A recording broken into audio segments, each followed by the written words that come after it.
Is the EVF for the Pocket 6K Pro worth it? Let's find out.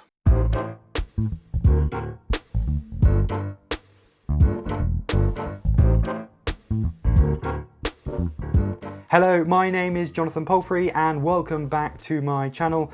Please subscribe right now because it really does help out.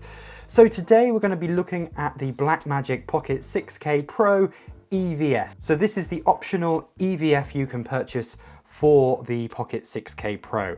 Now when it was announced, I was really excited by this. The first time we've seen a camera of this size actually adding an EVF back in rather than removing it. It's been, for me, quite frustrating seeing things like the FX3, even the FX6, the C70, all these really great cameras.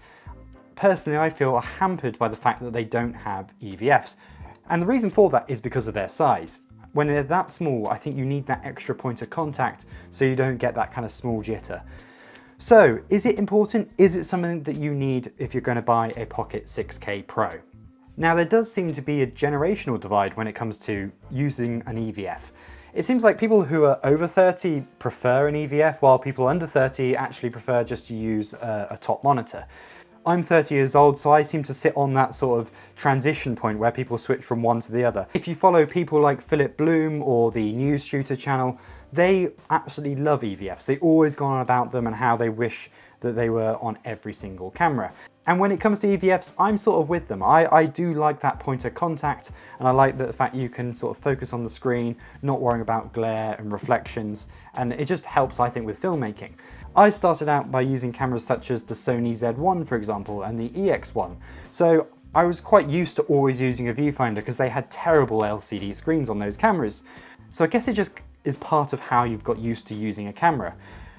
People who maybe just only started using DSLRs where EVFs weren't really an option, or they're just more into the red style of filming with the monitor on top, that seems to have become the sort of popular style that a lot of, especially commercials, are shot as.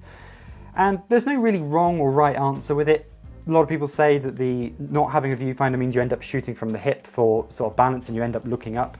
And I can see how that's a problem sometimes, but personally I don't think there's a big issue either way of either style of filmmaking. It's kind of just whatever you prefer. So with that out of the way, it really is a personal preference whether you go with an EVF or not. So this video isn't going to really be about that. This is about if you are looking for an EVF, should you get this one? Is it worth it? So when the EVF arrived, my first impressions were, wow, this is a small device. And that is really impressive. It's something that I think, once again, the FX3 should have given as an option. Having a small EVF which you can adjust the angle of, and you can easily attach or remove, which is another really big bonus feature. I was quite surprised how simple it is to take on and off, actually. It's just a simple case of just using this thumb screw and you can easily attach it and take it off, which means you can actually do it in the field while on a shoot. So you may have it on for doing some handheld work, and then you can remove it for when using a gimbal, for example. Now, when it does come to using with a gimbal, it will balance. It does work with the RS2, for example. However, the viewfinder, it can get in the way of doing full rotation with the gimbal. Another slight quirk, the EVF plate on the camera, you actually got to use a screwdriver or a penny or something to actually remove it, while you've got the thumb screw on the EVF. It's not a big deal. It's just one of those things that just like your tripod plate, you've got to use a screwdriver to tighten it up. When attached, the EVF is a very neat solution and very, very impressive. It keeps the camera much more compact than pretty much any other EVF option out there, and we'll discuss a bit about that later on. But it's very neat and very tidy, and of course it's a very strong contact point, which is really great. Speaking of points of contact, for me this is probably the biggest reason why you should go for an EVF over not using one.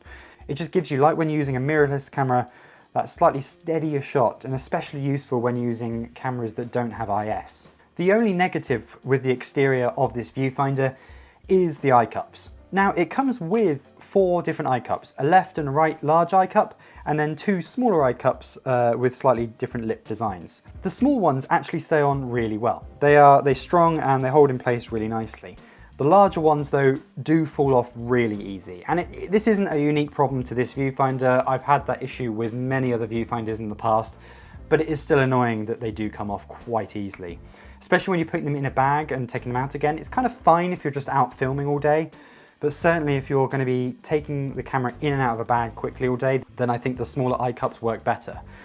Obviously the smaller eye cups work better if you're wearing glasses while shooting. because otherwise the larger cup just kind of gets in the way. So it's nice that you've got those options. However, the bigger eye cups obviously help block the light out better, and they do give you a better and more comfortable point of contact, which is what I prefer, especially if you're doing a longer shoot. So probably what I'd say is if you're running around all day on a shoot and maybe you're having to move to different locations, we've done that many times running around London, for example, and you're just doing maybe 10 minutes of filming in one location, then chucking it back in the bag and you're moving on then to another location, then it's probably best just to leave the smaller eye cups on the camera because it won't fall off as you pull it in and out of the bag. If you're filming just in one location pretty much all day though, and you know you're not going to have to put the camera back into the bag that much, then I'd say probably put the bigger eye cup on because it is much more comfortable and it just gives you a better point of contact. So what about the EVF screen itself? Because I mean, that's really all that matters. Well, it isn't as high resolution as say the Ursa Mini EVF, which is an incredible OLED EF, which has many praises, and this isn't that. I think it's 960 resolution, which to be honest I think is good enough. It does have really accurate colors, which is great, and certainly none of the issues that the screen has been having on the Pocket 6K Pros. It's easy to judge the exposure with the EVF. It's not the most contrasty image I've ever seen, however more than good enough, and I would say comparable to the C200 EVF. One thing I really like, especially compared to when I've used a Sony EVF in the past, is because it's a square screen, it actually gives you all the info along the top and the bottom. Now, unfortunately, I can't show you anything on the screen. I've tried filming the EVF, but it's just impossible to get the focus right with the lenses that I've got. So you're just gonna have to believe me on this. The EVF gives you a nice clean image in the middle, while putting all the information such as the ISO control and shutter and all that kind of thing around the outside. And that's really handy that it keeps it kind of separated like that. What's also great, unlike when you're using with an external monitor, it actually displays which control you're using as well. So when you select, say, ISO, it actually highlights ISO in the corner, so you know that's the button you currently activated. That's something that can be quite frustrating if you're using an external monitor with Pocket 4K and 6Ks. You may have noticed in the past that you press the ISO button, for example, and then you press something else thinking you've disabled that or whatever, say to adjust the shutter, and it hasn't changed and you accidentally changed the ISO. That's not a problem with the EVF because you can actually see what you currently have activated. Speaking of what you can actually see on the screen, something that's really unique about this EVF, I believe, compared to pretty much any other one I've seen, is there's actually an additional option in the menu to select what you want to see. So like how Blackmagic have done a wonderful job where you can select exactly what you want to export out of the monitor. So you can pick exactly what information gets displayed, whether you want to have the LUT on or LUT off, whether you want to have false color get sent out, all those kind of things. Exactly the same for the viewfinder as well. So you've got all those different options where you can adjust and tweak exactly what you want to appear on the viewfinder, separate from what appears on the back screen and separate what appears from the HDMI output. I really think that's a great unique feature which hasn't been praised enough. You can also set it so that when you press the function buttons, along with changing features on the back of the screen, such as peaking and false color, they'll also change on and off in the viewfinder as well. An additional bit of good news is the focus zoom button also works on the EVF. So if you want to punch in and check your focus while filming using the same button as it is on the screen, that works absolutely fine and really handy for just checking your focus on the go. So as I mentioned, the EVF doesn't have a full HD screen, so it isn't as good as, of course, the Ursa Mini. But is that a problem? I mean, I think it's harsh to judge this viewfinder against probably one of the best viewfinders out there that costs more than twice as much. And really it should be about looking at the competition. What do you get with other cameras, or what other options are there in terms of external EVS for other cameras? And I think when you start looking against the competition, this is actually a really great EVF. From my own personal experiences, we own a Canon C200, for example, and I would say it's quite comparable to what the EVF is like on that camera. Maybe it's slightly better, I'd say, and I think some of the functions are a bit nicer in how they've laid out the screen, but you're in that same sort of ballpark in terms of the quality of the screen, the sharpness, and how useful it actually is for checking focus. I'd say maybe it's actually slightly better than that, but it's certainly in that same ballpark. It's much better than cameras like the Sony FS5, if you've ever used one of those, that had a terrible viewfinder on that camera.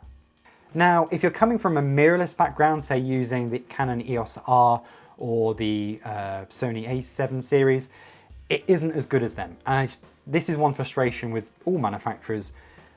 Their EVFs on the stills cameras are amazing. And we still haven't seen that quality of EVF, I don't think, on video cameras, especially the kind of more affordable video cameras.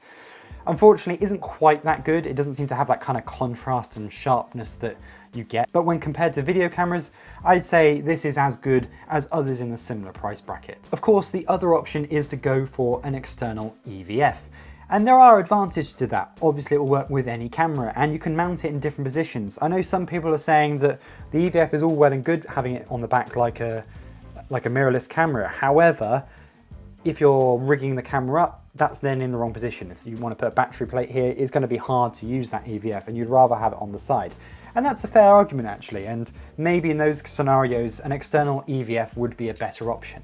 However, even those options are quite expensive. There is that cheap Portkeys EVF out there. I think in terms of quality that's only about the same as what this is. It costs about the same and it's quite a fiddly thing to have to set up and very large compared to the size of this EVF.